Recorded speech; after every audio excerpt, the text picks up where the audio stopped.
It's not too hard to find gluten-free graham crackers in the store, but it's cheaper to make your own, and it's as easy as making a batch of cookies. I'm Christy from Beneficial Bento, where I show you how to make healthy food more fun and help you manage your food allergies. And today I'm sharing one of my most popular recipes from my blog, my gluten-free graham crackers. These have passed all the tests of a good graham cracker.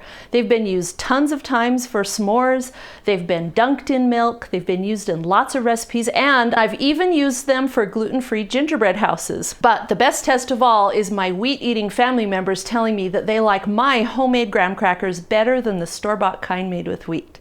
Now that's success. Here's what you need to make this recipe. In a mixer, blend butter, oil, honey, brown sugar, and vanilla.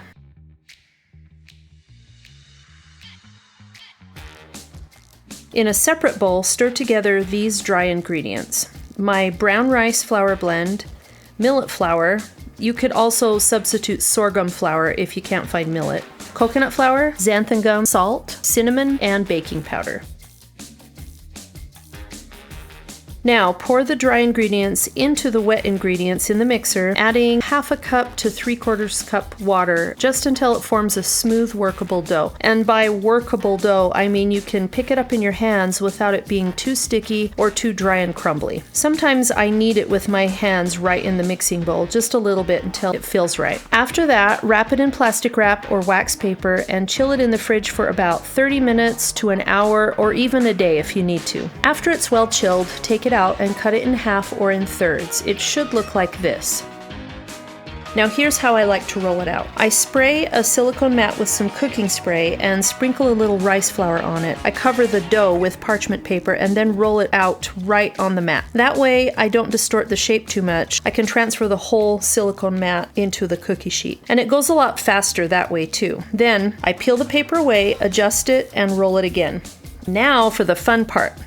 When you've rolled it to the thickness you like, I estimate that mine's about 3/8 of an inch thick, maybe. Then you can cut out the shapes. I hate cutting out crackers with a regular knife. It takes way too long. But I have found the most amazing cutting tool, and it saves me so much time in the kitchen, and I think you're going to love it too. It's this 5-wheel adjustable pastry cutter. I'll put a link to this in the description so you can check it out. I can adjust it to any width so I can cut out loads at one time. I can cut out really small crackers or really wide crackers like graham crackers. It's really fast and it's really fun. Then I prick each cracker with a fork so it looks like graham crackers, and then I bake it in the oven at 325 degrees for about 20 minutes. Yes, they cook a little bit longer than most cookies, but they get more uniformly brown and crispy that way. Now, if you want to cut out cookie shapes like little Teddy Grahams or other cute shapes, here's how I do that. I cut them out right on the silicone mat, and sometimes I try to peel away the scraps, but most of the time I don't, so it doesn't distort the shape. And then I transfer the whole mat to a cookie sheet, and then immediately after they come out of the oven, I quickly recut each shape before they cool too much. And then after they cool, they just easily lift off the baking sheet. I do the same with the squares, but I just run a knife through them really quick and they separate really easily. What do I do with all those scraps, you might be wondering? I break up the baked scraps and I put them in my mini food processor to grind them up into crumbs.